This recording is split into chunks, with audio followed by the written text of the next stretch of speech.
Om Namo Bhagavate Vasudevaya. Nama Om Vishnu Padaya Krishna Vrishkaya Bhutale Shrimate Bhaktivedanta Swami Niti Namane. Namaste Saraswati Devi Gauravani Prachadane Nirvashesha Shunyavadi Pastatade Shatadane Sri Krishna Chaitanya Prabhu Nityananda Sri Advaita Gadadhar Shivasri Gaur Bhaktivinoda Hare Krishna Krishna Krishna Hare Hare Hare Rama Rama Rama Hare Hare. Reading from Canto 1 of Srimad Bhagavatam, chapter 15, verse 13. Tatraiva me viharato bhuja-daṇḍa-yugmam gāṇḍīva-lakṣaṇam arāti-vadhāya devāḥ sendrāḥ śritā yad-anubhāvitam ājamīḍha. Recording in progress. Tenāham adya muṣitaḥ puruṣeṇa bhūmnā.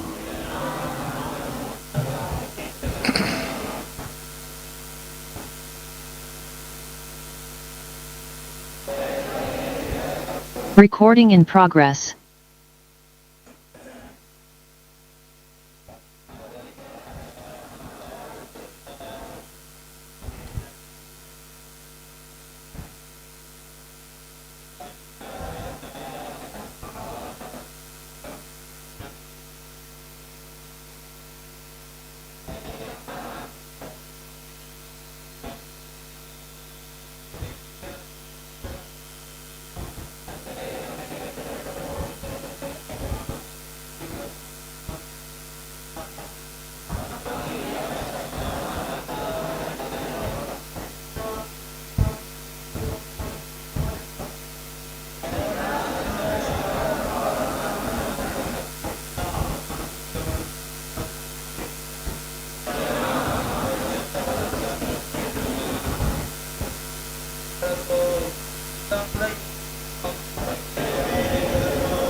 Tatra. In that heavenly planet, Eva, certainly, me, myself, viharata, while staying as a guest, bhuja-daṇḍa-yugmam, both of my arms, gāṇḍīva, the bow named gāṇḍīva-lakṣaṇam, mark, arāti, demon named Nivātakavaca, vadhāya, for killing, devāḥ, all the demigods, So, along with Indra, heavenly King Indra, śritā, taken shelter of, yat, by whose yad-anubhāvitam, made it possible to be powerful. Ājamīḍha, O descendant of King Ajamīḍha, tena, by him, aham, myself, adya, at the present moment, muṣitaḥ, bereft of, puruṣeṇa, the personality, bhūmnā, supreme. Translation: when I stayed for some days as a guest in the heavenly planets, all the heavenly demigods, including King Indra, took shelter of my arms, which are marked with the gāṇḍīva bow, to kill the demon named Nivātakavaca. O King, descendant of Ajamīḍha, at the present moment I am bereft of the Supreme Personality of Godhead, by whose influence I was so powerful. Purport: the heavenly demigods are certainly more intelligent, powerful, and beautiful, yet they had to take help from Arjuna because of his gāṇḍīva bow, which is empowered by the grace of Lord Sri Krishna. The Lord is all-powerful, and by His grace, His pure devotees can be as powerful as He may desire, and there is no limit to it. But when the Lord withdraws His power from anyone, He is powerless by the will of the Lord. So, many of these verses are showing how Arjuna was endowed with power by the Supreme Lord. இங்கு பல ஸ்லோகங்கள் அர்ஜுனுடைய சக்திகள் பரமபுருஷ பகவானால் தரப்பட்டவை என்பதை விளக்குகின்றன. This applies not only to Arjuna, but all the devotees of the Lord. இது அர்ஜுனனுக்கு மட்டுமல்ல, பகவானுடைய அனைத்து பக்தர்களுக்கும் பொருந்தும். The devotees recognize this and they show their gratitude to the Lord. பக்தர்கள் இதை அறிகிறார்கள், எனவே பகவானிடம் நன்றி பூண்டு இருக்கிறார்கள். Of course, even the non-devotees get their powers from the Supreme Lord. அபக்தர்களும் கூட தங்கள் சக்திகளை பகவானிடமிருந்தே பெறுகிறார்கள். All the jivas are able to perform activities because of the Supreme Lord. அனைத்து ஜீவாத்மாக்களுக்கும் செயலாற்றக்கூடிய சக்தி பகவானே வழங்குகிறார். Even the material elements which have their particular powers, like fragrance or form or whatever, all this comes from Supreme Lord. பௌதிக மூலகங்களின் விசேஷ தன்மைகள், உதாரணமாக வாசனை, சுவை போன்றவை பகவானிடமிருந்தே தோன்றுகின்றன. So, in chapter 10 of Bhagavad Gita and also in 11th canto of Bhagavatam, Krishna describes how he is the taste of water and the form and fire, etc. கீதையின் 10ஆம் அத்தியாயத்திலும் பாகவதத்தின் 11வது ஸ்கந்தத்திலும் கிருஷ்ணர் விளக்குகிறார், எவ்வாறு நான் நீரின் சுவையாகவும் அக்னியின் உஷ்ணமாகவும் விளங்குகிறேன் போன்ற விஷயங்களை தெரிவிக்கிறார். He is intelligence among the intelligent. புத்திசாலிகளுக்குள் புத்திசாலித்தனமாக அவர் விளங்குகிறார். He is ability in men. ஆண்களுக்குள் திறமையாக விளங்குகிறார். Of course, even the bad qualities. Krishna says, I'm the cheater, best of the cheaters. அவரே தீய குணங்களாகவும் விளங்குகிறார். ஏமாற்றுபவர்களுக்குள் நான் மிகச் சிறந்தவன் என்று கூறுகிறார். So all the abilities of the human being and even the animals and plants to do things is caused by the Supreme Lord. எனவே மனித இனம் மட்டுமல்லாமல் விலங்குகள், தாவரங்கள் இவை அனைத்துக்கும் இருக்கக்கூடிய அனைத்து வகையான சக்திகளும் பகவானே வழங்குகிறார். Of course, a lot of this is indirect. ஆனால் இதில் பல மறைமுகமாக ஏற்படுகின்றன. Elements display certain qualities because these qualities originate with the goodness of nature which arise from prakriti. உதாரணமாக மூலகங்களின் குணங்கள் இந்த முக்குணங்களிலிருந்து தோன்றுகின்றன. இந்த முக்குணங்கள் பிரகிருதியிலிருந்து தோன்றுகின்றன. So all the qualities that manifest within the material world ultimately arise because of prakriti. ஜட உலகில் வெளிப்படக்கூடிய குணங்கள் அனைத்தும் இறுதியில் பிரகிருதியிலிருந்தே தோன்றுகின்றன. The prakriti is the bahiranga shakti of the Lord. பிரகிருதி பகவானுடைய பகிரங்க சக்தி. So it's described that this bahiranga shakti or prakriti by itself is also useless. பகிரங்க சக்தி தனிப்பட்ட விதத்தில் பயனற்றது என்று விளக்கப்படுகிறது. So in several places like Chaitanya Charitamrita, it's described that prakriti is like the skin on the neck of the goat. ஆட்டின் கழுத்தில் இருக்கக்கூடிய அந்த அந்த முலைகளை பிரகிருதி கூறப்படுகிறது. Which means on the neck of the goat there's some loose skin that looks like an udder, but you can't get any milk from it. Nothing happens. ஆட்டின் கழுத்தின் கீழே தொங்கக்கூடிய அவை மாட்டின் பால் தரக்கூடிய இடமாக தோன்றினாலும் கூட அதிலிருந்து நீங்கள் பாலை பெற முடியாது. So that is why it's repeatedly stated in Upanishads and even in Bhagavatam that prakriti becomes active by the glance of the Lord. இதைத்தான் பாகவதம் விளக்குகிறது. பிரகிருதி பகவானுடைய கடைக்கண் பார்வையின் மூலமாக சக்தி ஊட்டப்படுகிறாள் என்று. Without the influence of the Lord, prakriti does nothing. பகவானுடைய அந்த ஆதிக்கம் இல்லாமல் பிரகிருதியால் ஒன்றும் செய்ய முடியாது. And when he glances, then prakriti begins to manifest gunas and material elements and universes. அவர் பார்வையை பெறும்பொழுது பிரகிருதி குணங்களையும் பிரகிருதி பிரபஞ்சங்களையும் தோற்றுவிக்கும் சக்தியை பெறுகிறார். Ultimately it arises because of the Supreme Lord.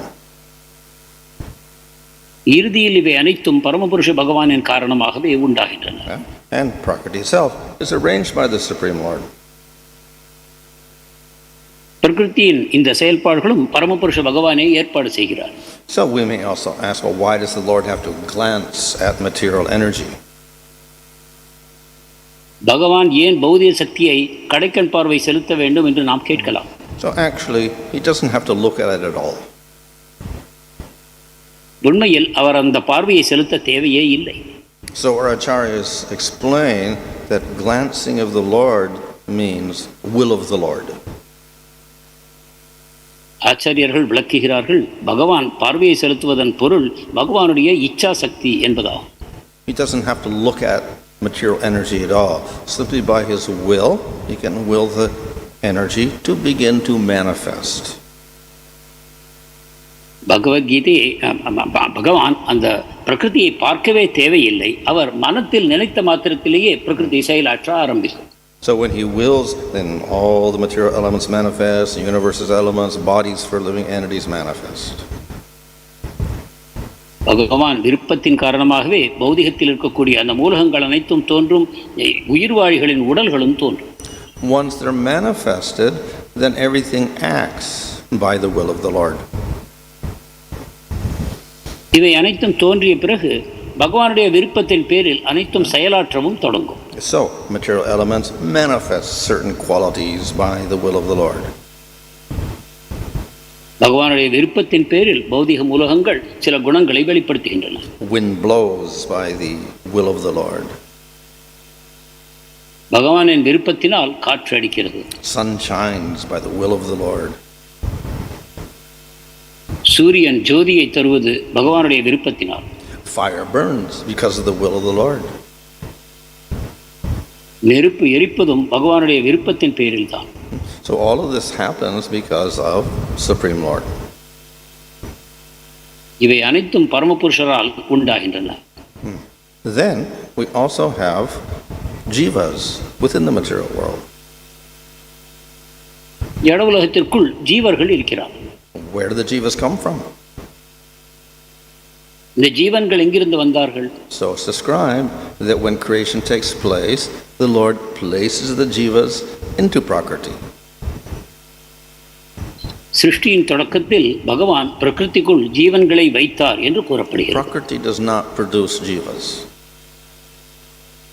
பிரகிருதி ஜீவாத்மாக்களை உண்டாக்குவதில்லை. Of course, we can say even the Lord does not produce jivas; they're eternal.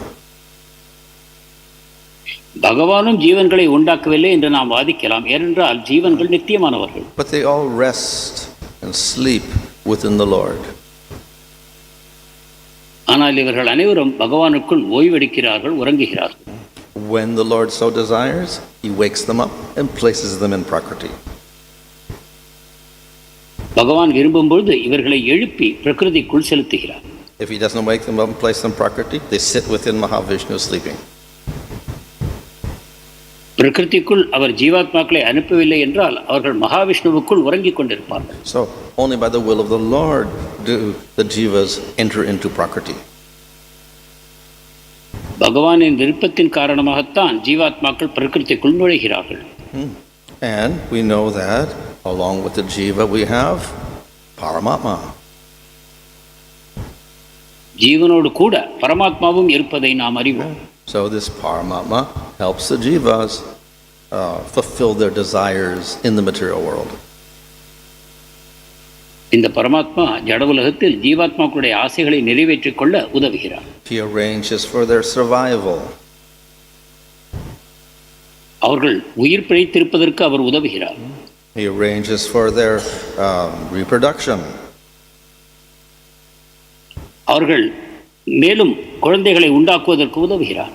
And He also arranges for their destruction. அவர்களுடைய அழிவுக்கும் அவர் ஏற்பாடு செய்கிறார். Similarly with the whole of the material world, at a certain point the Lord decides to destroy everything. இந்த விதமாக ஒரு காலகட்டத்தில் பகவான் இந்த ஜட உலகம் அனைத்தையும் அழிக்க தீர்மானிக்கிறார். So all the material elements dissolve into Prakriti.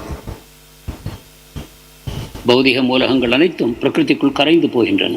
So the jivas are left without gross body or subtle body.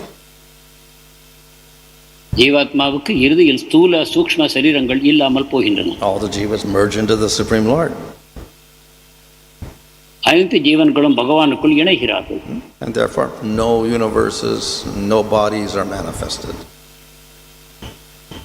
இறுதியில் பிரபஞ்சமில்லை, சரீரங்கள் இல்லை.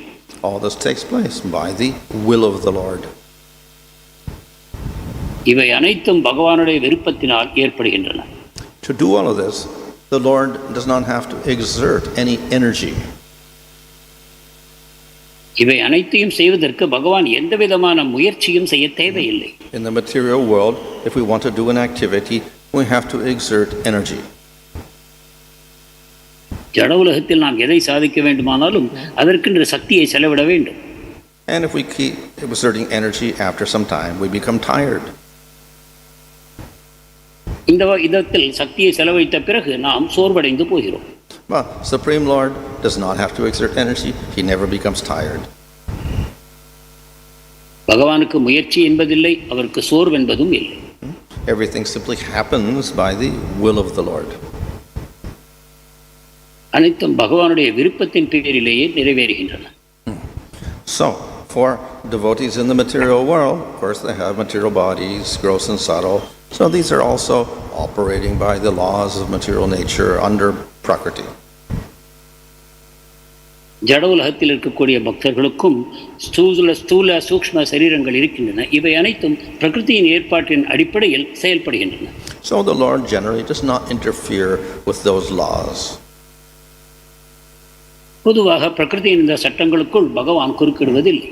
So the devotee has to eat and breathe and drink water like other living entities. பக்தர் உண்பது, உறங்குவது, நீர் பருகுவது அனைத்தும் மற்ற உயிர்வாழ்களைப் போலவே தான் செய்ய வேண்டும். However, the jiva within the body is different from the other jivas. ஆனாலும் உடலுக்குள் இருக்கக்கூடிய அந்த ஜீவன் மற்ற ஜீவர்களிடமிருந்து வேறுபட்டவர். The jiva is favorable to the Lord. ஒரு ஜீவன் பகவானுக்கு சாதகமாக இருக்கும் பொழுது The result of that is the Lord takes special interest in that jiva. இதன் காரணமாக அந்த குறிப்பிட்ட ஜீவனின் மேல் பகவான் விசேஷ கவனம் எடுத்துக்கொள்கிறார். And the interest in the jiva is demonstrated by the powers that he gives to that particular jiva. பகவானுடைய பரிவு அந்த ஜீவனுக்கு அவர் தரக்கூடிய விசேஷ சக்திகளின் மூலமாக வெளிப்படும். So, by empowering the devotees who are jivas, then they can do extraordinary activities. பக்தர்களான ஜீவாத்மாக்களுக்கு பகவான் வழங்கும் சக்தியை பயன்படுத்தி அவர்கள் அசாதாரணமான செயல்களை செய்ய முடியும். Even the devotees are devotees of the Lord. தேவதைகளும் பகவானுடைய பக்தர்களே. And whatever powers they have are also given by Supreme Lord because they are devotees. அவர்கள் சக்திகள் அனைத்தும் பகவானால் வழங்கப்பட்டவை ஏனென்றால் அவர்கள் பக்தர்கள். The great sages are also empowered by the Supreme Lord. பெரிய ரிஷி முனிவர்களும் பகவானால் சக்தி ஊட்டப்பட்டவர்கள். Brahma is empowered by the Supreme Lord. Brahma பகவானால் சக்தி பெற்றவர். In fact, Brahma is called a guna avatar. Brahma குண அவதாரமாக அழைக்கப்படுகிறார். Devatas are not called avatars generally, except when the Lord himself becomes Indra. Otherwise, they're called vibhutis of the Lord. தேவதைகள் பகவானாக அழைக்கப்படுவதில்லை, அவர்கள் விபூதிகளாக அழைக்கப்படுகிறார்கள். உதாரணமாக சில சமயங்களில் மட்டும் பகவான் இந்திரன் போன்ற வடிவங்களை ஏற்கிறார், மற்ற சமயங்களில் இவர்கள் அனைவரும் தேவதைகள் என்று அழைக்கப்படுகிறார்கள். Some jivas, of course, have special position. They're called shaktivesh avatars. சில ஜீவன்கள் விசேஷ இடத்தை பெறுகிறார்கள், அவர்கள் சக்தியாவேஷ அவதாரம் என்று கூறப்படுவார். They're given special power like devatas and sages, but this power is eternal. இவர்களுக்கும் தேவதைகளுக்கும் ரிஷிகளுக்கும் இருப்பதைப் போல விசேஷ சக்திகள் தரப்படுகின்றன, ஆனால் இந்த சக்திகள் நித்தியமானவை. So these jivas have eternal bodies and with eternal shakti of the Lord. இந்த ஜீவர்களுக்கு நித்தியமான சரீரமும் பகவானால் தரப்பட்ட நித்தியமான சக்தியும் அவர்களிடம் உள்ளன. Now, the normal jivas who perform bhakti, they may not be like devatas or like shaktivesh avatars, but they're also favored by the Supreme Lord with special power. பக்தி செய்யக்கூடிய ஒரு சாதாரண ஜீவன் தேவதைகளைப் போலவோ ரிஷி முனிவர்களைப் போலவோ சக்தியாவேஷ அவதாரங்களைப் போலவோ இல்லாமல் இருந்தாலும் கூட அவர்களுக்கும் பகவான் விசேஷ கவனத்தை செலுத்துகிறார். So Arjuna recognizes that all of his powers, whatever remarkable things he could do, was because of Supreme Lord. இவ்வாறு அர்ஜுனர் புரிந்து கொள்கிறார், பகவானின் காரணமாகத்தான் நாம் இந்த அசாதாரணமான சாதனைகளை என்னால் செய்ய முடிந்தது என்று. Of course, we would say, well, these powers should also be eternal. நாம் கூறலாம், இந்த சக்திகளும் நித்தியமாக இருக்க வேண்டுமே என்று.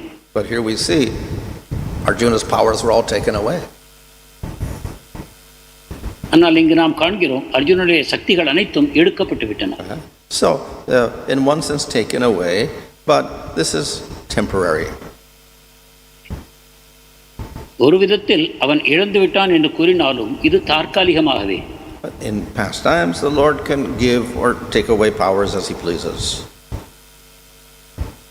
லீலைகளின் பொழுது பகவான் விருப்பத்தின்படி எப்பொழுதும் சக்திகளை தரலாம், எடுத்து விடலாம். So, for this particular pastime of his disappearance, he shows that all the powers of Arjuna are coming from Supreme Lord, and therefore, if he wants to, he can take them away.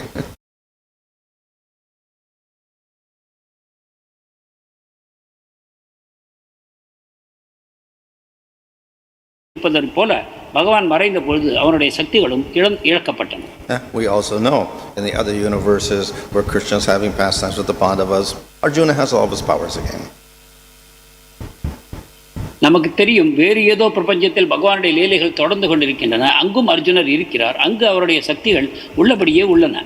And in the spiritual world, Arjuna is there, he has all of his powers. ஆன்மீக உலகத்திலும் அர்ஜுனர் இருக்கிறார், அங்கும் அவருடைய சக்திகள் நிரந்தரமாக உள்ளன. So this pastime simply illustrates that the Lord can withdraw his powers whenever he wants. எனவே இந்த லீலை நமக்கு வெளிப்படுத்துவது பகவான் விரும்பும் பொழுது அவருடைய சக்திகளை மீண்டும் எடுத்துக்கொள்கிறார். So, as I said, the Lord favors the devotee. நான் சொன்னதை போல பக்தர்களுக்கு பகவான் சாதகமாக செயல்படுகிறார். And according to the type of devotee, he will give different powers. அந்தந்த பக்தரின் தரத்தை பொறுத்து வேறு வேறு சக்திகளை பகவான் வழங்குவார். Sometimes he may give powers because that particular devotee wants powers. சில சமயங்களில் அந்த பக்தர் விரும்புகிறார் என்ற காரணத்தினால் பகவான் சக்திகளை தரக்கூடும். So that's why he gives powers to Devatas and Lord Brahma. இவ்விதமாகத்தான் பிரம்மாவுக்கும் தேவதைகளுக்கும் பகவான் சக்திகளை வழங்குகிறார். Those who are on a higher level don't want any powers. ஆனால் உயர்ந்த நிலையில் இருக்கக்கூடிய பக்தர்கள் எந்த சக்திகளையும் நாடுவதில்லை. Yeah, Supreme Lord feels obligated to give something to the devotees. இருப்பினும் பகவான் தன்னுடைய பக்தர்களுக்கு எதையாவது தர வேண்டும் என்று அவருக்கு அந்த நன்றி கடன் உண்டாகிறது. And the reason for this is the Lord likes to see the devotee glorified. இதற்கான காரணம் பக்தர்கள் புகழை பெற வேண்டும் என்று பகவான் விரும்புகிறார். So the Lord desired that Yudhisthira, his great devotee, rule the world. Yudhishtiran மிகப்பெரிய பக்தர், அவர் உலகத்தை ஆள வேண்டும் என்று பகவான் விரும்பினார். One purpose, of course, was to restore Dharma. இதன் ஒரு நோக்கமாவது தர்மத்தை நிலைநாட்டுவது. But the other reason is to show the world the wonderful qualities of Yudhisthira. ஆனால் மற்ற காரணம் இந்த உலகத்திற்கு யுதிஷ்டிரருடைய அற்புதமான குணங்களை வெளிப்படுத்துவது. All the people appreciated and they glorified Yudhisthira. மக்கள் அனைவரும் யுதிஷ்டிரரை பாராட்டி புகழ்ந்தார்கள். Yeah. So the Lord gives qualities and powers to the devotee, and then the devotee gets glorified by everybody else. இவ்வாறு பண்புகளையும் சக்திகளையும் பகவான் பக்தர்களுக்கு வழங்குகிறார். அப்பொழுது பக்தர் அனைவராலும் புகழப்படுகிறார். And the Lord is pleased that people honor the devotees. பக்தர்களுக்கு இவ்விதமாக மக்கள் மரியாதை செலுத்தும் பொழுது பகவான் மகிழ்ச்சி அடைகிறார். Of course, these people who honor the devotees, they also become devotees. இவ்விதமாக பக்தர்களை புகழ்பவர்களும் பக்தராகிறார்கள். So in this way, the Lord creates inspiration in the material world for taking to the path of bhakti. இவ்விதமாக ஜட உலகத்தில் பக்தி பாதையை ஏற்றுக்கொள்வதற்கான உற்சாகத்தை பகவான் ஊட்டுகிறார். So, as I said, the devotees don't really want powers and qualities, whatever. They only want to serve the Lord. நான் ஏற்கனவே சொன்னதைப் போல பக்தர்களுக்கு எந்த விதமான சக்திகளோ விசேஷ தன்மைகளோ தேவையில்லை. அவர்கள் விருப்பம் எல்லாம் பகவானுக்கு சேவை செய்ய வேண்டும் என்பதே. Ultimately, jiva is powerless, so the Lord gives the devotee the ability to serve purely. இறுதி பார்வையில் ஜீவர்களுக்கு சக்தி என்பது இல்லை. ஆனால் தூய மனோபாவத்துடன் பகவானுக்கு சேவை செய்வதற்காக தேவையான சக்திகளை பகவான் வழங்குகிறார். And thus, all of his wonderful activities and qualities and powers are coming from Supreme Lord. இவ்விதமாக பக்தருடைய அருமையான பண்புகளும் குணங்களும் நல்ல சக்திகளும் பகவானிடமிருந்தே வருகின்றன. So thus we say that advancement in bhakti ultimately is because of mercy of the Lord. எனவே பக்தியில் ஒருவர் முன்னேறுவது பகவானுடைய கருணையின் காரணமாகவே என்று நாம் கூறுகிறோம். In chapter 12 of Bhagavad Gita, when Arjuna asked the question, which is better, Brahman and Jnana or Bhakti Yoga? கீதையின் 12ஆம் அத்தியாயத்தில் அர்ஜுனர் கிருஷ்ணரிடம் வினவுகிறார், ஞானமா யோகமா அல்லது பக்தி சிறந்ததா என்று. Krishna answers, Bhakti is superior. பக்தியே அனைத்திலும் சிறந்தது என்று கிருஷ்ணர் பதிலளிக்கிறார். It is much easier and quicker. அது மிக சுலபமானது, விரைவில் பயன் தருவது. And then Krishna explains, he says, I personally deliver the devotee. மேலும் கிருஷ்ணர் விளக்குகிறார், நான் பிரத்யேகமாக தனிப்பட்ட விதத்தில் பக்தர்களை விடுவிக்கிறேன் என்று. Of course, process of bhakti is necessary, but once the devotee does the process, the Lord helps the devotee. பக்தி வழிமுறையை பக்தன் பின்பற்றுவது அவசியம்தான். ஆனாலும் இறுதியில் பகவான் தானாகவே முன்வந்து பக்தனை விடுவிக்கிறார். This is the Lord says, very quickly I will deliver the devotee. எனவே பகவான் கூறுகிறார், வெகு விரைவில் நான் பக்தர்களை விடுவிக்கிறேன் என்று. So, therefore, through the process of bhakti, we invoke the mercy of the Lord. எனவே பக்தி செய்வதன் மூலமாக பகவானிடம் இருக்கக்கூடிய கருணையை ஊற்றெடுக்க செய்கிறோம். If we don't do any bhakti, of course the Lord is somewhat merciful. If we do bhakti, the Lord is very merciful. பக்தி செய்யாவிட்டாலும் பகவான் நம்மிடம் கருணையோடு தான் இருக்கிறார். ஆனால் பக்தி செய்யும்போது மிகுந்த அளவில் அந்த கருணை வெளிப்படுகிறது. So we have the combination of our endeavors and mercy of the Lord. எனவே நம்முடைய முயற்சி மற்றும் பகவானுடைய கருணை இரண்டும் இணைந்து செயல்படுகின்றன. So the devotee always realizes this. தூய பக்தர் இதை எப்பொழுதும் புரிந்திருக்கிறார். And therefore we always see in Bhagavatam the very great devotees, they're always begging for the mercy of the Lord. எனவேதான் பாகவதத்தில் பார்க்கிறோம், உயர்ந்த பக்தர்கள் எல்லோரும் எப்பொழுதும் பகவானிடம் உங்கள் கருணை வேண்டும் என்று மன்றாடுகிறார்கள். What mercy do they want? என்ன கருணையை அவர்கள் நாடுகிறார்கள்? They simply want the ability to serve the Lord perfectly. அவர்கள் வேண்டுவதெல்லாம் பக்குவமான விதத்தில் பகவானுக்கு சேவை செய்வது. And certainly the Lord agrees to do that. நிச்சயமாக பகவான் இதை செய்வதற்கு சம்மதிக்கிறார். So he gave facility to the Pandavas to serve nicely. இவ்விதமாக பாண்டவர்களுக்கு தனக்கு செய்வதற்கான வசதிகளை நல்ல விதத்தில் அவர்களுக்கு வழங்கினார். Hare Krishna.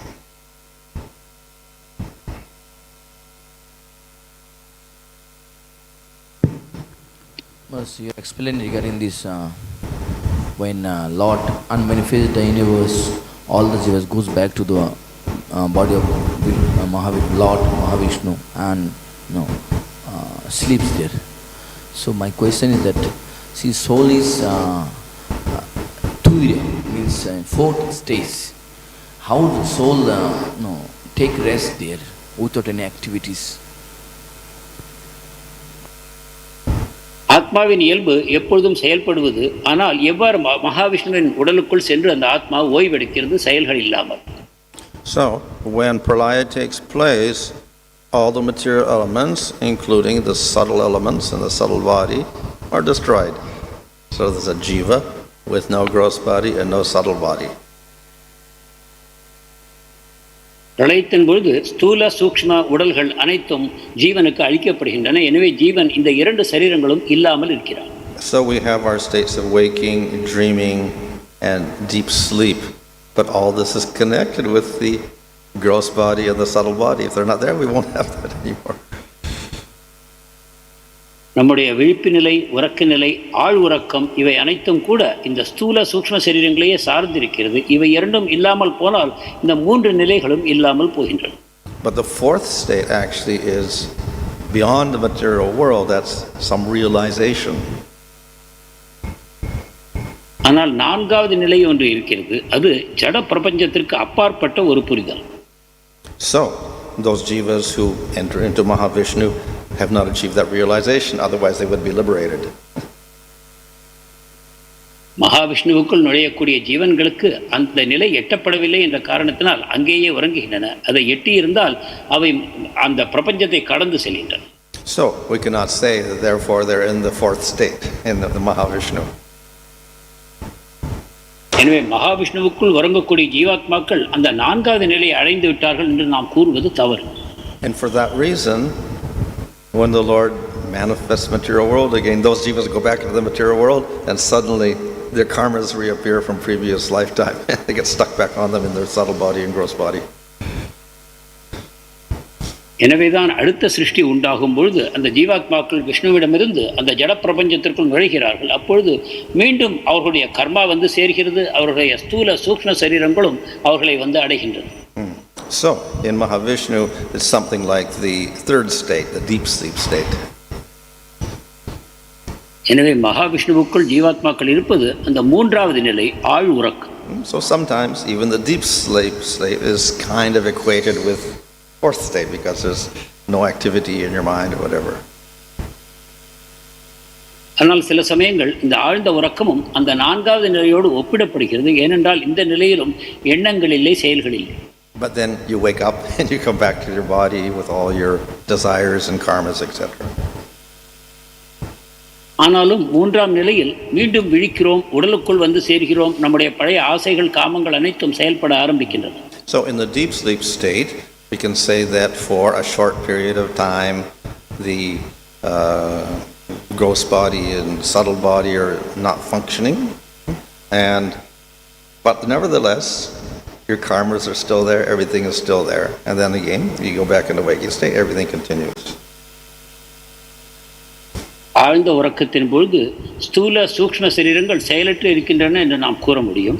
இது முடிந்த பிறகு மீண்டும் அவை அனைத்தும் கர்மா வாசனைகள் அனைத்தும் அந்த ஜீவனோடு வந்து சேர்ந்து கொள்ளும் பொழுது அந்த உடல்கள் செயல்பட ஆரம்பிக்கின்றன. So when everything is destroyed and Prakriti is sleeping and whatever, then the jivas are in like this deep sleep state and everything is suspended, but the karmas are not destroyed and they're waiting for them. அனைத்தும் அழிந்து பிரகிருதியும் ஜீவாத்மாக்களும் பகவானுக்குள் ஓய்வெடுக்கும் பொழுது இவை இல்லாமல் போகின்றன. ஆனால் கர்மா காத்திருக்கிறது, அது அதற்கு உண்டான சமயத்தில் மீண்டும் செயல்பட ஆரம்பிக்கிறது. So when the jivas awaken and the Lord sticks them into Prakriti, then immediately their karmas stick back on them again and they enter into bodies. ஜீவாத்மாக்கள் விழித்துக் கொண்டு பிரகிருதிக்குள் நுழையும் பொழுது அவரவருடைய கர்மாக்கள் அந்தந்த ஜீவாத்மாக்களை சேர்ந்து கொள்ளும் பொழுது அவர்கள் உடல்களின் மூலமாக தங்களுடைய கர்மாக்களை அனுபவிக்க ஆரம்பிக்கிறார். In the Mahavishnu body, if you take the jiva as a deep sleep state, that means although there is subtle body and gross body are not there. So, but when again next manifestation start and soul again get the subtle body and gross body according to previous karma and other things. So question is that where these all the impression that antakarana and everything remain once jiva goes to the body of Mahavishnu. விஷ்ணுவின் சரீரத்திற்குள் இருக்கக்கூடிய ஜீவாத்மாக்களுக்கு ஸ்தூல சூக்ஷ்ம சரீரங்கள் இல்லை என்று கூறினார்கள். அந்த சமயத்தில் அந்த கர்மாவானது எங்கு இருக்கிறது? இந்த அனைத்து ஜீவாத்மாக்களின் கர்மா எங்கு சேகரித்து வைக்கப்படுகிறது? So it's not really described in the scriptures where those karmas reside, but it's made point that they're not destroyed. இது சாஸ்திரங்களில் எங்கு சேகரிக்கப்படுகிறது என்பது விளக்கப்படவில்லை. ஆனால் நிச்சயமாக அவை அழிக்கப்படவில்லை என்பது சாஸ்திரங்களில் உள்ளது. So we can say they are inactive and they're with the jiva, but in no way influencing the jiva in that state. எனவே அவை செயலிழந்து இருக்கின்றன, ஜீவாத்மாக்களோடு தான் இருக்கின்றன, ஆனால் அவற்றால் எந்த விளைவையும் உண்டாக்க முடியவில்லை என்று நாம் புரிந்து கொள்ளலாம். The question Maharaj, like see, here we see that before Arjuna had so much power, and it was Arjuna accepted that it was because of Supreme Lord, and now when Lord withdrawn that power for temporarily, then he became powerless. So someone might ask question also like this, that see jivas are in the spiritual world and he was under the Sarupa to the Lord. When Lord wills, he can withdraw that energy also. What was the question? Lord withdraw the Sarupa Sakti from the jiva. So like here, like Arjuna, if we compare. அர்ஜுனனிடமிருந்து சக்திகளை பகவான் தற்காலிகமாக விலக்கி கொண்டார். நமக்கு ஒரு சந்தேகம் உண்டாகலாம், பகவானுடைய சொரூப சக்தியில் நாம் நித்திய சித்தர்களாக பகவானோடு இருக்கும் பொழுதும் கூட இந்த விதத்தில் பகவான் சக்திகளை விலக்கிக் கொள்ள முடியுமா என்று. So what's the question? Question is that see here, Lord withdrawn the energy. Same thing can happen in spiritual world also. So yes, in the spiritual world, the Lord can do whatever He wants. உண்மைதான், ஆன்மீக உலகத்தில் பகவான் விரும்புவது எதையும் செய்ய முடியும். And of course, He does things in the spiritual world which are favorable for developing pastimes. ஆனால் லீலைகள் உருவாவதற்கு என்னவெல்லாம் சாதகமானவையோ அவற்றையே பகவான் செய்கிறார். And the Lord can appear or disappear at will. அவர் விருப்பத்தின்படி தோன்றலாம், மறையலாம். So He may disappear, but it is short period of time, because if it's too long, then this will disrupt the rasa. இவ்விதமாக அவர் மறைந்து போகலாம். ஆனால் அது தற்காலிகமாகவே. நீண்ட நெடுங்காலம் அவர் தோன்றாமல் போனாரானால் ரசங்கள் தோன்றாமல் போகும். And for the jivas in the spiritual world, he has the power to take away powers or add powers or whatever. ஆன்மீக உலகத்தில் உள்ள ஜீவாத்மாக்களை பொறுத்தவரை பகவான் அவர்களுக்கு சக்திகளை வேறு சமயங்களில் வழங்கலாம், அவற்றை எடுத்தும் விடலாம். We even see with Balaram for 1 year during the Govardhan pastime, or not Govardhan, the stealing the cows pastime, Balaram also got bewildered. He didn't know his power of knowledge got taken away. பிரம்மவிமோகன லீலையில் கூட நாம் பார்க்கிறோம், ஓராண்டு காலம் பலராமர் கிருஷ்ணர் நிகழ்த்தக்கூடிய அந்த குறிப்பிட்ட லீலையை புரிந்து கொள்ள முடியாமல் போகிறது. அவருடைய புத்தி சக்திகளை பகவான் எடுத்து விடுகிறார். So in the spiritual world we have a type of maya, yoga maya. இவர் ஆன்மீக உலகத்தில் ஒரு வகையான மாயை இருக்கிறது, அது யோக மாயை என்று அழைக்கப்படுகிறது. And when yoga maya acts, those jivas get their power of knowledge taken away. யோக மாயை செயல்படும் பொழுது ஜீவாத்மாக்களுக்கு அந்த புத்தி சக்தியானது எடுக்கப்பட்டு விடுகிறது. But it's never permanent. ஆனால் அது எப்பொழுதும் நித்தியமானதல்ல. Thank you, Maharaj. Maharaj made a point that in case of the Supreme Lord, just by his will things happen and he doesn't have to exert energy, he does not become tired. In the case of examples like Krishnadas Kaviraj Goswami, when he was in old age, apparently looked old, and again Srila Prabhupada in his old age, they were able to accomplish extraordinary seva for the society.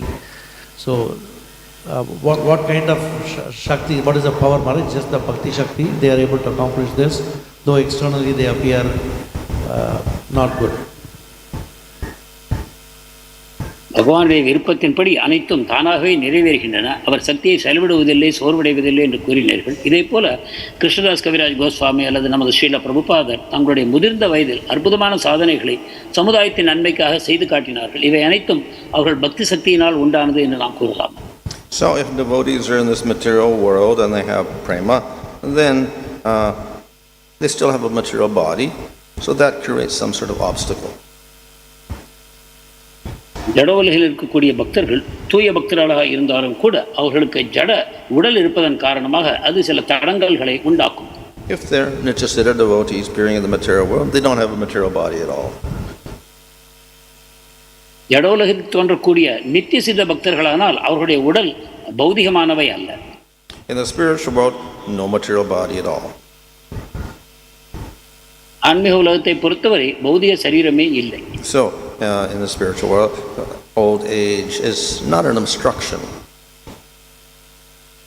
எனவே ஆன்மீக உலகத்தில் முதுமை என்பது ஒரு தடை அல்ல. There may be elders in the spiritual world, but that's only for pastimes. ஆன்மீக உலகத்தில் முதியவர்கள் இருக்கலாம், ஆனால் லீலைக்காகவே. In the material world, if we do have a material world or body, then at a certain time the body grows, matures, decays, and then dies. ஜட உலகில் நமக்கு ஜட உடல் இருக்குமானால் அது வளர்கிறது, முதிர்ச்சி அடைகிறது, தேய்ந்து போகிறது, மறைந்து போகிறது. But those devotees are not really aware of that body. ஆனால் அந்த பக்தர்களோ தங்கள் சரீரத்தின் உணர்வு இல்லாமல் இருக்கிறார்கள். They're absorbed in pastimes with Krishna. பகவானுடைய லீலைகளில் அவர்கள் ஆழ்ந்திருக்கிறார்கள். So of course that external body acts as some sort of obstacle. எப்படி இருந்தாலும் அவருடைய ஜட உடல் ஒரு வகையான தடங்களாகத்தான் செயல்படும். At a certain point, Lord will take that away, and then they're free. They only have a spiritual body. ஒரு காலகட்டத்தில் பகவான் இந்த ஜட உடலை எடுத்து விடுகிறார். அவர்களிடம் ஆன்மீக உடல் மட்டுமே இருக்கிறது. அப்பொழுது தடை அனைத்தும் நீங்குகிறது. Maharaj, you mentioned that all the living entities, they get the power from the Supreme Lord. So the demons, they get the power, but they use that power to destroy the Lord himself or cause harm to the devotees. So why does the Lord use such power which cause harm to the devotees? Giving power to? The demons. Like Hiranyakasipu, he was causing harm to Prahlad. So why does the Lord use such power to the demons that cause harm to the devotees? Well, of course, we can say that he got the blessing from Brahma. பகவான் எதற்காக அசுரர்களுக்கு தன்னுடைய விசேஷ சக்திகளை வழங்குகிறார்? அவர்களால் பக்தர்களுக்கு துன்பம் தானே உண்டாகிறது. இதற்கு மகாராஜருடைய முதல் பதில், இது பிரம்மாவினால் ஹிரண்யகசிபுக்கு வழங்கப்பட்டது என்று நாம் கூறலாம். And we can also say ultimately all the powers of Brahma must come from Supreme Lord. இறுதியில் பிரம்மாவின் சக்தியும் பகவானிடமிருந்தே வந்திருக்க வேண்டும் என்றும் நாம் கூறலாம். However, we see that the Lord does give individual free will to Brahma. எப்படி இருப்பினும் பிரம்மாவுக்கு தனிப்பட்ட சுய விருப்பம் என்று பகவான் வழங்கி இருக்கிறார். And even to Shiva. சிவபெருமானுக்கும் கூட. Or other devotees. மற்ற தேவதைகளுக்கும். And sometimes they give blessings which to demons, and the demons do very destructive things. சில சமயங்களில் அவர்கள் சில வரங்களை அசுரர்களுக்கு தருகிறார்கள். அவர்கள் மூலமாக மிகுந்த தீமைகள் விளைகின்றன. Of course, sometimes this is for illustrating something. It's a pastime. சில சமயங்களில் இது லீலையாக ஏதோ ஒரு பாடத்தை போற்றுவதற்காக தோன்றுகிறது. The Lord will permit demons to do certain things. பகவான் அசுரர்களை சில செயல்களை செய்ய அனுமதிப்பார். In order to show and glorify the devotees. பக்தர்களை மகிமைப்படுத்துவதே இதன் இறுதி விளைவாக இருக்கும். Other times, of course, it's not that the Lord directly permits, but He's allowing the jivas to exercise their free will. மற்ற சமயங்களில் பகவான் அனுமதித்தார் என்று கூற முடியாது. ஆனால் ஜீவாத்மாக்களுக்கு தங்கள் சுய விருப்பத்தின் அடிப்படையில் செயல்பட அவர் விட்டுவிடுகிறார். So we see at the beginning of Brahma's creation, he creates demons and devotees. உதாரணமாக நாம் பார்க்கிறோம், சிருஷ்டியின் தொடக்கத்தில் பிரம்மதேவர் பக்தர்களையும் சிருஷ்டிக்கிறார், அசுரர்களையும் சிருஷ்டிக்கிறார். Why? Because they got that by their karmas. ஏனென்றால் அவரவர் கர்மாவின் அடிப்படையில் அவர்கள் அந்த விதத்தில் பிறக்கிறார். Of course, we can say karma ultimately controlled by Supreme Lord. இறுதியில் கர்மாவையும் பகவான் தான் கட்டுப்படுத்துகிறார் என்று நாம் கூறலாம். But the Lord doesn't really interfere with the law of karma. ஆனால் கர்மாவின் சட்டத்திற்குள் பகவான் குறுக்கிடுவதில்லை. So then, who creates the demons? Ultimately, the demons create the karma by which they get particular demonic bodies. இங்கே அசுரர்களை யார் உண்டாக்கினார்கள்? அசுரர்கள் அவர்கள் கர்மத்தின் காரணமாக அசுரத்தன்மையை பெற்றார்கள், அசுர உடலை பெற்றார்கள். So in other words, the jivas, by their free will, create all these different demoniac bodies, etc. அதாவது தத்தமது சுய விருப்பத்தை பயன்படுத்தி ஜீவாத்மாக்கள் அசுர உடலையோ நல்ல உடல்களையோ பெறுவதை அவர்களுடைய கர்மாவின் வினையாக இது நடைபெறுகிறது. Online question, Prabhu. Hare Krishna, Prabhu. Hare Krishna, Maharaj. This is your servant Gauramantal Das. We have about 120 devotees have joined online. There are few questions. The first question is from Bala Mukund Prabhu. I'll read it in Tamil. Hare Krishna Maharaj, Bhagavad Gita மற்றும் ஸ்ரீமத் பாகவதத்தின் இறுதி குறிக்கோள் என்ன, அல்லது நாம் தெரிந்து கொள்ள வேண்டியது யாது? What is the final goal of Srimad Bhagavatam and Bhagavad Gita? What is the lesson that we have to learn? So if we look in Bhagavad Gita, final lesson is surrender to me. Final lesson of Srimad Bhagavad Gita is that we have to surrender to Lord Krishna. And the whole purpose of Bhagavatam is the same, surrender to Krishna. பாகவதத்தின் இறுதி லட்சியமும் கூட கிருஷ்ணரிடம் சரணாகதி செய்ய வேண்டும் என்பதுதான். Okay, thank you, Maharaj. The next question is from Anila Mataji.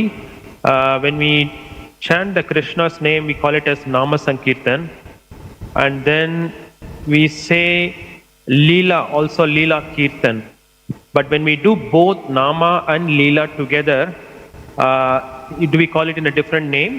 Like both Nama Sankirtan and Leela together? நாம சங்கீர்த்தனத்தையும் லீலா சங்கீர்த்தனத்தையும் ஒரே சமயத்தில் செய்ய முடியுமா? Well, if Leela Kirtan means we describe a pastime, let's say the pastime of lifting Govardhan hill, and we put it into singing, that becomes Leela Kirtan. லீலா கீர்த்தனம் என்றால் பகவானுடைய ஒரு லீலையை எடுத்துக்கொள்கிறோம். உதாரணமாக கோவர்தன லீலை, அதை ஒரு பாடலாக நாம் கீர்த்தனை செய்யும் பொழுது அது லீலா கீர்த்தனம் ஆகும். The names of Krishna are obviously there, but they are put within sentences.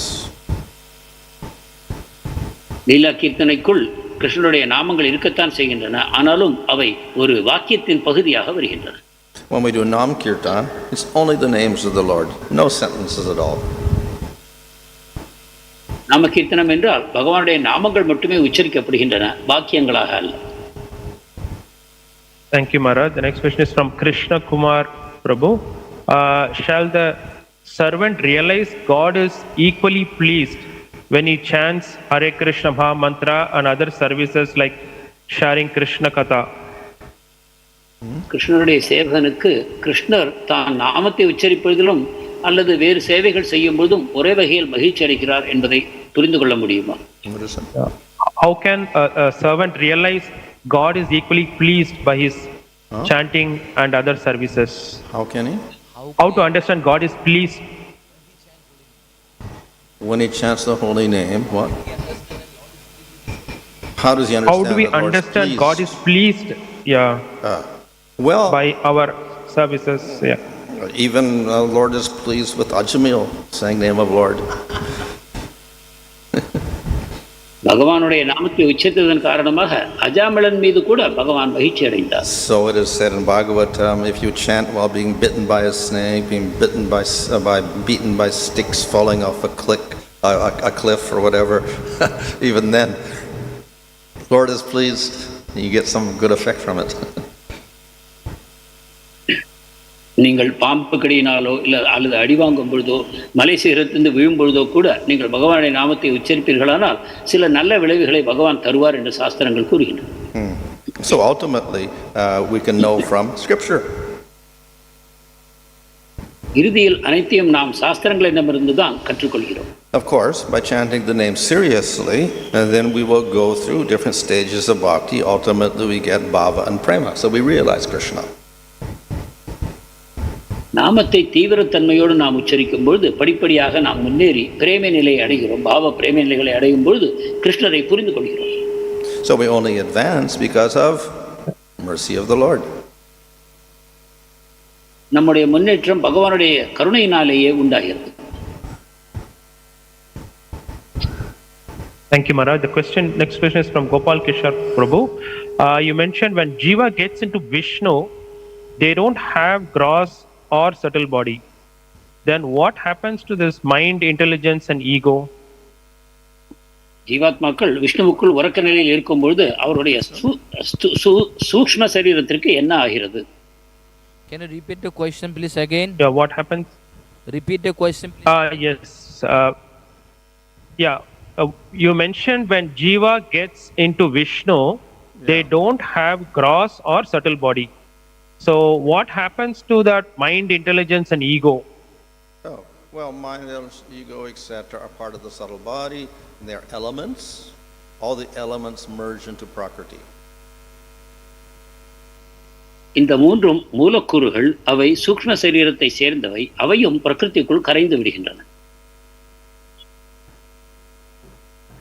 Okay, Maharaj. The next question is, in Mahavishnu, when the jiva is in deep sleep, the karma are stuck to the soul. And how they again come back when they wake up? விஷ்ணுவுக்குள்ளிருந்து மீண்டும் ஜட உலகத்திற்குள் வரும்பொழுது அந்த ஜீவாத்மாக்கள் எவ்வாறு அந்த கர்மாவை எடுத்துக்கொண்டு வருகிறார்கள்? So all depends on the will of the Lord. இவை அனைத்தும் பகவானுடைய இச்சையின் பேரில் நடைபெறுகின்றன. But Supreme Lord also acts because of desire of jivas.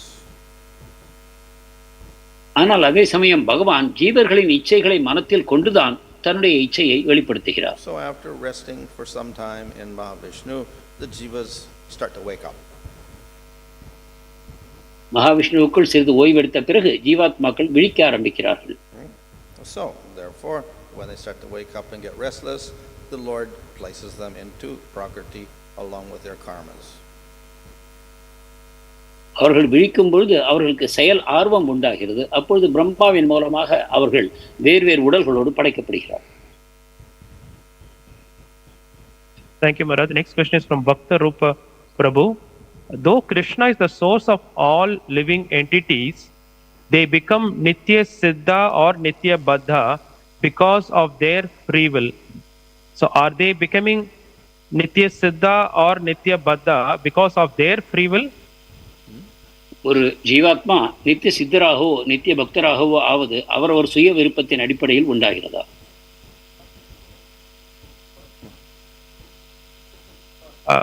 Well, of Yeah, course, how does like yeah. There is no becoming because it's eternal. இது ஒருவர் இந்த நிலையை அடைவது என்பது இல்லை, ஏனென்றால் இது நித்தியமான ஒரு நிலையாகும். So we can say they're eternally choosing to serve the Lord eternally. அவர்கள் நித்தியமாக பகவானுக்கு சேவை செய்ய தீர்மானித்த நித்தியமானவர்கள் என்று நாம் கூறலாம். Thank you, Maharaj. There is one more question. Does chanting of the names of Lord Vishnu and the name of Gauranga Prabhu has the same potency? விஷ்ணுவின் நாமத்திற்கும் கௌரங்கரின் நாமத்திற்கும் ஒரே அளவு சக்தி உள்ளதா? Is the chanting of the name of Krishna and the name of Krishna. Gauranga has the same potency? Krishna, Gauranga. Well, Gauranga and Krishna are more or less the same. கௌரங்கரும் கிருஷ்ணரும் ஏறக்குறைய ஒருவரே.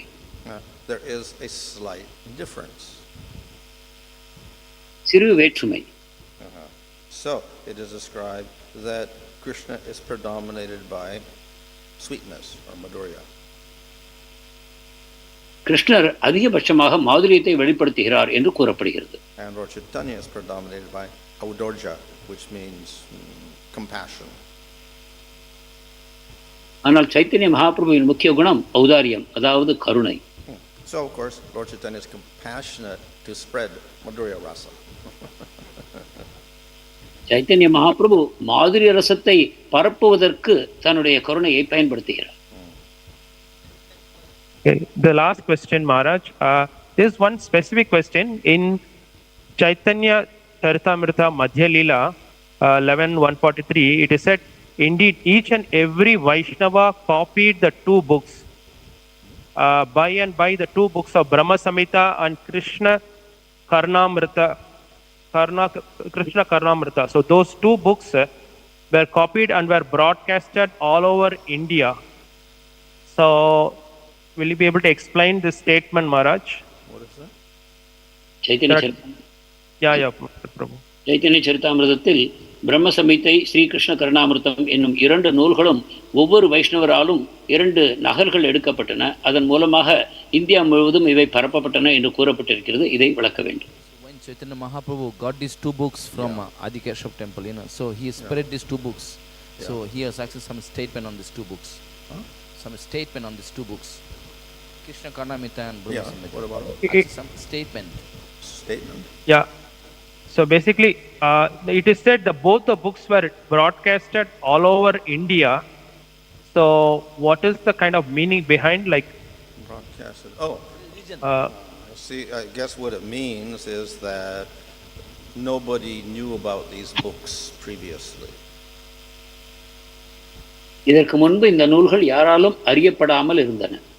So Chaitanya Mahaprabhu copied them out, and then he gave it to his devotees, and they began to spread it to other places. எனவே மகாபிரபு அவற்றை நகல் செய்து எல்லா இடங்களிலும் அவை பரப்பப்படுவதற்கு ஏற்பாடு செய்தார். And if Lord Chaitanya hadn't done that, they would have disappeared. No one would know. அதன் பிறகு அவர் பகவான் விருப்பம் இல்லாத பொழுது அவை மறைந்து போகின்றன, யாருக்கும் அறியாமல் போகின்றன. Thank you, Maharaj. There are no more questions online.